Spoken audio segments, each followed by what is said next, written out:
ये बैठने की जगह अच्छी ढूंढना। एक पहले भी कथा में कहा, यहाँ से बाहर निकलोगे तो तुम्हें चाय पीना हो तो किसी ठेले वाले से पूछना तो 10 रुपए की दे देगा। देगा कि नहीं देगा? बोलो, जम के बोलो। और आगे जाना, होटल ढूंढना, वो तुम्हें चाय 15 रुपए की दे देगा। फिर और आगे जाना, वीआईपी होटल ढूंढना, वो चाय 20 रुपए की दे देगा। और आगे जाना, 5 स्टार होटल ढूंढना, वो तुम्हें चाय 150 रुपए की दे देगा। चाय की पत्ती वही, दूध वही, शक्कर वही, प्याली वही, सब कुछ वही है, पर चाय की कीमत 5 स्टार होटल में 150 की हो गई। ठेले पर 10 रुपए की थी, चाय वही है, पर ठेले पर थी तो 10 की थी, 5 स्टार होटल में 150 की हो गई। तुम कहाँ बैठ रहे हो ये तुम्हारे ऊपर है। 5 स्टार होटल में बैठोगे तो तुम्हारी कीमत बढ़ रही है, ठेले पर बैठे हो कीमत घट रही है, पान की दुकान पर खड़े हो कीमत घट रही है, मदिरा की दुकान पर खड़े हो कीमत घट रही है, जुआरी के साथ बैठे हो कीमत घट रही है, चोटे के साथ रह रहे हो कीमत घट रही है, जबरदस्ती गाली बकने वाले के साथ रह रहे हो कीमत घट रही है, और कहीं किसी संत के पास बैठे हो तो कीमत बढ़ रही है। ये तुम्हारी कीमत है, तुम कहाँ बैठे? अपनी कीमत तो बढ़ाओ। एक साधारण सी मक्खी लोहे पर बैठती है, कीमत नहीं बढ़ती। सब्जी पे बैठती है, कीमत नहीं बढ़ती। दूध पर बैठी, कीमत नहीं बढ़ी। मक्खी की कीमत कब बढ़ती है? जब सुनार के पलड़े पर सोना तुल रहा हो और मक्खी उस पर बैठ जाए तो मक्खी भी 5000 के भाव की हो जाती है। एक मक्खी की कीमत बढ़ जाती है। तुम शिव महापुराण की कथा में आकर बैठे हो, तुम शंकर जी के मंदिर में जाकर बैठे हो, तुम शिव जी को 1 लोटा जल चढ़ा रहे हो, तुम भगवान का भजन कर रहे हो, तो तुम अपनी कीमत आंकना कि तुम कितने करोड़पति हो, कितने धनपति हो, कितने वैभवपति हो। तुम्हारी कीमत साधारण नहीं है, तुम बहुत करोड़ों के हो।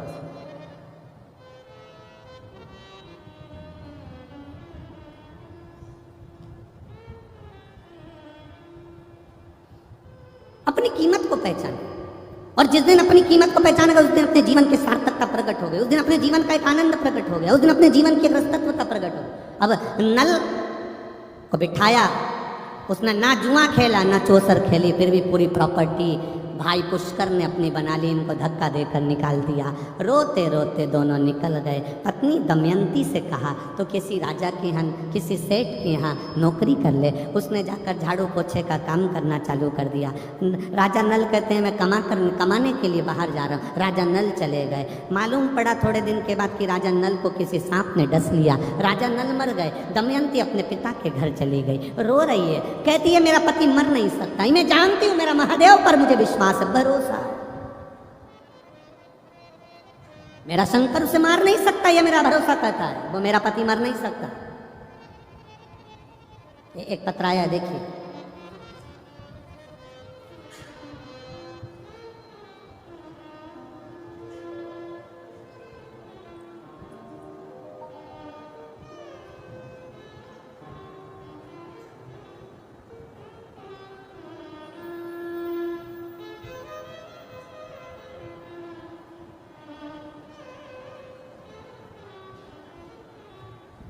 मेरा नाम शशि यादव है, पति का नाम मुकेश यादव है। मेरा निवास स्थान मैनपुरी है। कहीं बैठी हो तो हाथ हिला सकती है, जहाँ भी बैठी हो। मेरा निवास स्थान मैनपुरी है। गुरुजी, मेरी बच्चेदानी में गठान हो गई थी, 1 साल से इलाज चल रहा था। अल्ट्रासाउंड कराया, उसमें भी गठान निकली। आपके बताए अनुसार बाबा देव हरिदेव महादेव पर 1 लोटा जल का क्रम प्रारंभ कर बेलपत्री खाना चालू करी, और बाबा की कृपा से मेरा जो बच्चादानी में गठान थी, शिव की कृपा से, बाबा की कृपा से, अब बाबा ने मुझे साध लिया और मुझे आराम लग गया है। मैं बाबा को यहाँ प्रणाम करने के लिए आई। ये शिव तत्व, ओ घड़ी, दयालु, दातार, उसकी भक्ति का बल है, उसके विश्वास का बल है।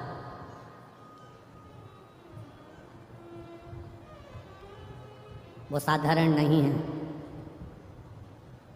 उसका भजन साधारण नहीं है।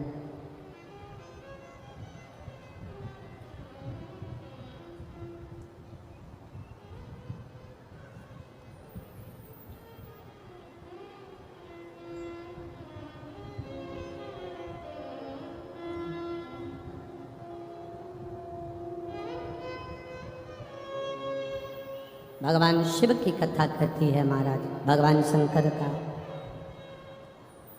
भाव वर्णन करता है।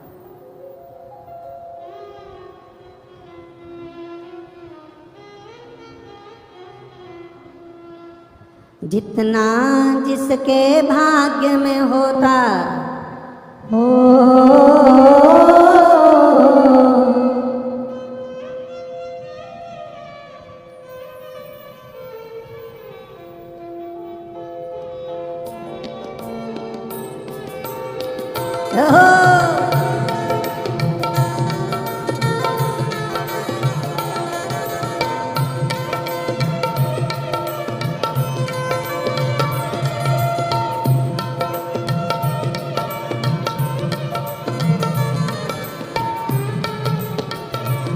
भाव से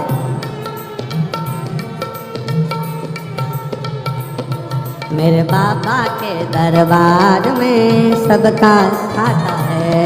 मेरे बाबा के दरबार में सबका खाता है। जितना जिसके भाग्य में होता हो, जितना जिसके भाग्य में होता उतना ही फल पाता। मेरे बाबा के दरबार में सबका खाता है।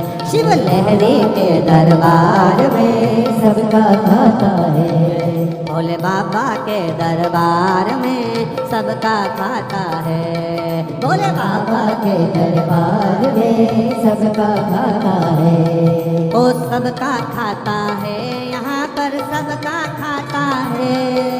सबका खाता है, यहाँ पर सबका खाता है। ओ सबका खाता है, यहाँ पर सबका खाता है। सबका खाता है, यहाँ पर सबका खाता है।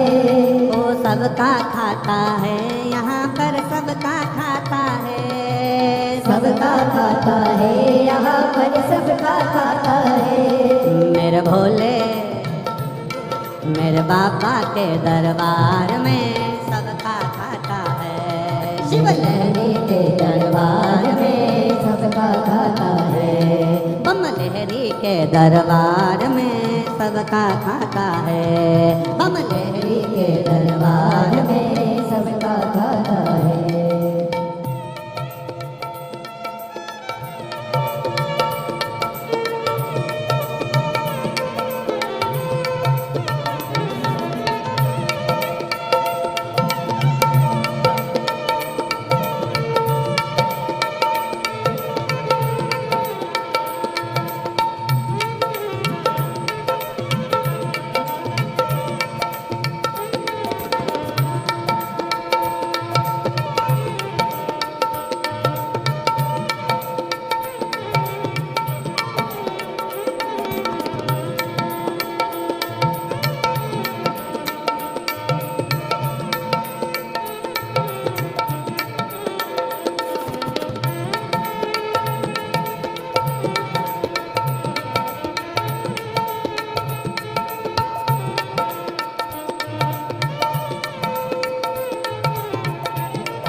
जय